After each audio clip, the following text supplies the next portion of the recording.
Welcome everybody back to another Blu-ray collection video, and yeah, today we're looking at two box sets from Arrow Video, neither of which are particularly new, but are ones that I have been looking forward to be honest, as yeah, they're both into my kind of genre of film. And yeah, the first of them is the complete Sartana collection. So Sartana films were basically spaghetti western films that were knockoffs of the Good and the Bad and the Ugly trilogy, or the Man with No Name trilogy. And yeah, they were released only.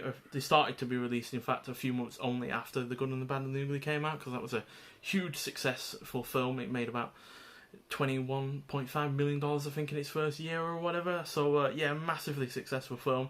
And inevitably, when a film is successful, there's other films that are knockoffs of that to you know, replicate or at least get some of that success back on its own. So yeah, but this box set is really nice. It's got a nice hard box as usual. Everything with Arrow Video is pretty much high quality, and all of the stuff on the back, special features and extras and all that lot. So yeah, the first film was released only a few months after the Good and the Bad and the Ugly in 1968, and it is the only one of the five I have actually seen. If you meet Sartana, then pray for death, or pray for your death. So yeah, typical Italian names, really long, really weird in some regards. They get weirder, to be honest, in this collection. So yeah, but this is a really solid spaghetti western. It's not the best of the genre from the period, because you've got so many other films from that time that were also pretty good, like Yango and obviously the Man with No Name trilogy. But yeah, it's still a solid start to the series, and quite frankly, if the rest of the films are as good as this, then I'll be satisfied with the five film series in general.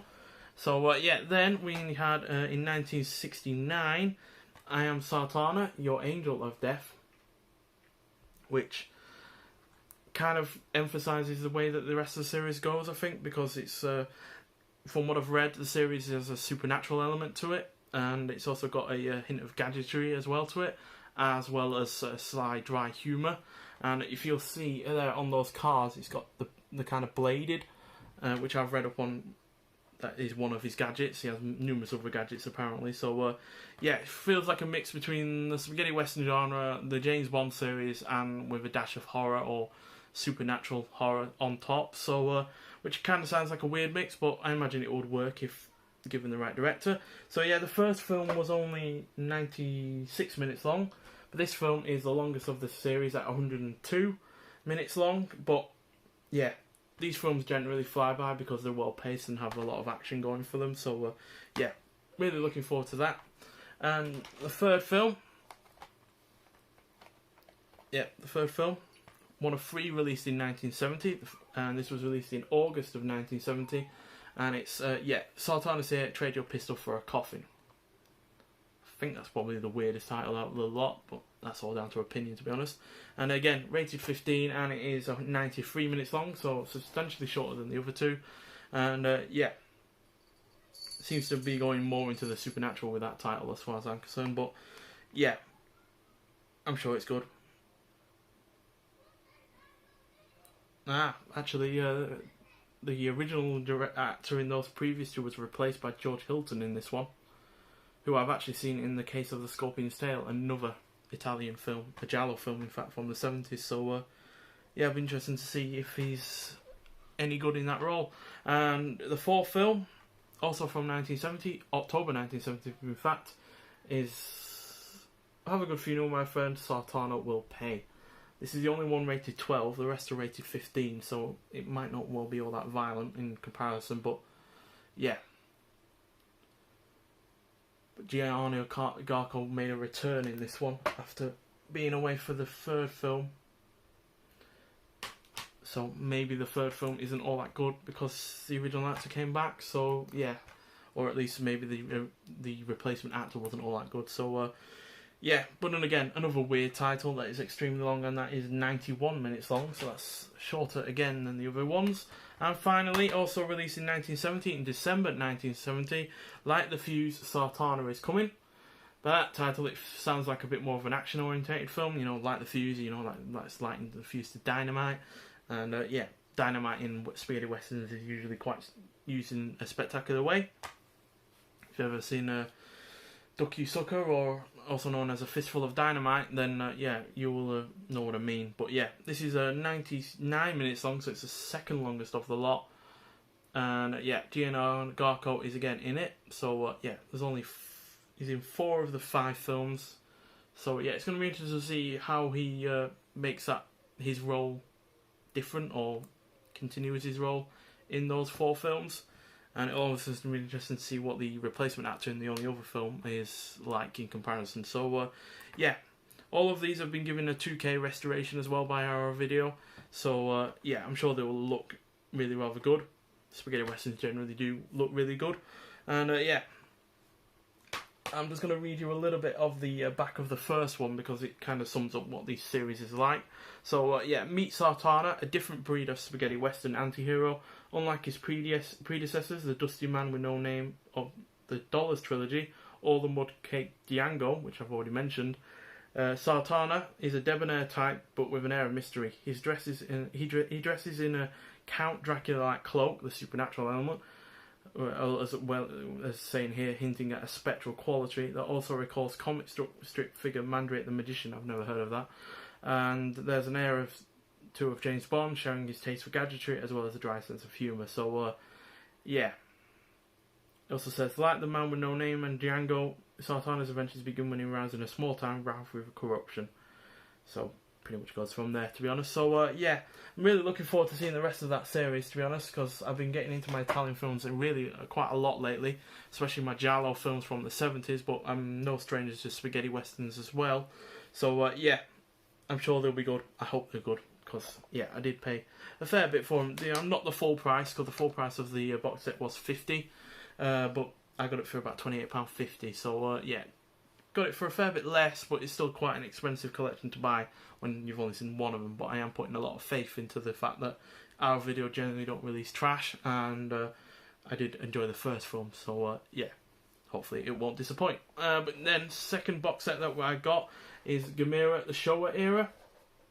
Now this box set consists of films from 1965 to 1980, although 7 of the films were produced between 1965 and 1971, one a year. And yeah, these were a cheaper alternative to the Godzilla films, as it was blatantly a knockoff of those films, being, you know, a kaiju kind of like anti-hero. Because yeah, and it has a similar trajectory to the Godzilla Showa era films as well. As yeah, the first film is in black and white. It's quite serious. Gamera isn't painted as an anti-hero or a hero of any kind, because he's, you know, stomping on everything and killing a lot of people. And yeah, but from then on it went along the same kind of trajectory as the Godzilla films, as Gamera became more of an anti-hero, became more friendly, and also have children as the protagonists. So yeah, but the first film is really rather decent. It's only 79 minutes long, so it's in and out in no time at all. It's got good effects, the same effects as the Godzilla films as well. Man in a rubber suit, tromping along a load of miniatures, basically. So yeah, solid film to start the series off with. And then we have Gamera versus Barugon and Gamera versus Gaios. Now, the first of those is pretty good. It's actually better than the first film. It's probably the best of the lot, but then Gaios is not quite as good. But yeah, Barugon is the one at the top, and Gaios is the one at the bottom. I think Gaios is the only foe that Gamera goes against that can also fly, which is why it's probably so difficult to get rid of in that film. But yeah, the first one is 100 minutes long, which is the longest in the series. Well, at least the first 8. And yeah, then the second one is only 86 minutes long. So they certainly cut back on the length of time with those. And then we have another 2. Gamera versus Virus, and then Gamera versus Guaron. Guaron is the one with the big sword head, and then Virus is the squid, which doesn't have the most scary looking face. He's in fact looks like a bird in some respects. But yeah, that's one of the other superpowers that Gamera has. He has jets coming out where his legs and arms are. He also has fire breath, as you will see on here. But yeah, not quite as good as the previous 3, to be honest. Although Guaron does give Gamera a good run for his money, because he has that massive sword, and there's quite a lot of bleeding from Gamera in that film, which quite frankly surprised me. So yeah, and then finally we have that's 3 films all on a single disc. All of the other ones are on single disc as well. And we have Gamera versus Jaeger, Gamera versus Tizagra, and Gamera Super Monster. So Jaeger was released in 1970, and then Zygo in 1971, and then Super Monster finally in 1980. And yeah, them two I seem to remember being fairly decent, but Super Monster was awful, quite frankly. And you can tell why, because it was released 9 years after the original 7 films, and that's because the original company went bankrupt after the 7th film, and the company that bought them wanted to basically make a profitable film, so they brought Gamera's Super Monster out, and yeah, to make it as cheap as possible to make, they used a third of the footage in that film from 6 of the previous 7 films, which, yeah, is the same problem that one of the Godzilla films had with All Monsters Attack, which also used a lot of stock footage. So, yeah, really disappointing film. And the director was so, infuriated with the quality of the film that he rewrote the ending of it to have Gamera save the Earth by sacrificing himself, so he couldn't come back. As he pretty much guaranteed that if that film was a success and Gamera had lived, then the company would have made another one, and he really didn't want that because he knew it would probably be as awful, if not worse. So, yeah, they killed Gamera off as a result of that film. But we obviously had 4 more films come out from the 90s onwards. We had the we had the trilogy in the 90s, and then we had Gamera the Brave in 2006. This 2006 one is the only one of the films that I now don't own, because I wanted the 3 films in the 90s in a steelbook, which is really nice.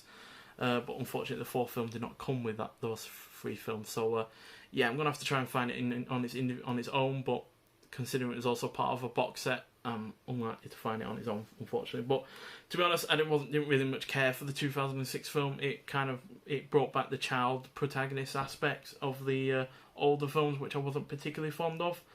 So, yeah, that's why I wasn't really particularly bothered about not having it, but it would be nice to finish off the 12 film series with that in my collection. But yeah, that trilogy from the 90s is the better part of the series.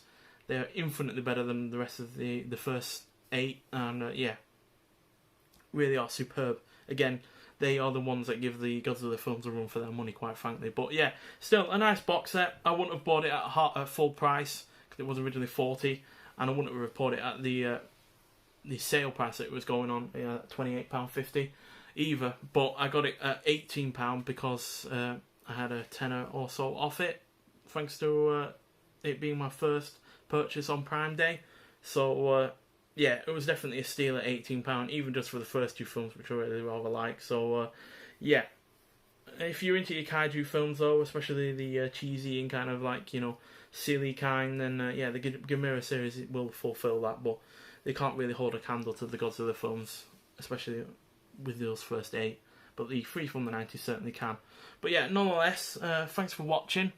I hope you've enjoyed this video. If you've got other box sets that you have recently purchased, and I'd like to hear about them. If you've got any you'd like to recommend, then again, I'd also like to hear about them, because I've been on a bit of a box set streak lately with the Fuller at Fox box set that we looked at last week, and then the Colombian Noir box sets as well, which I really enjoyed, and a 4th one of those is coming out. So yeah, if you've got any recommendations, then I'd like to hear them.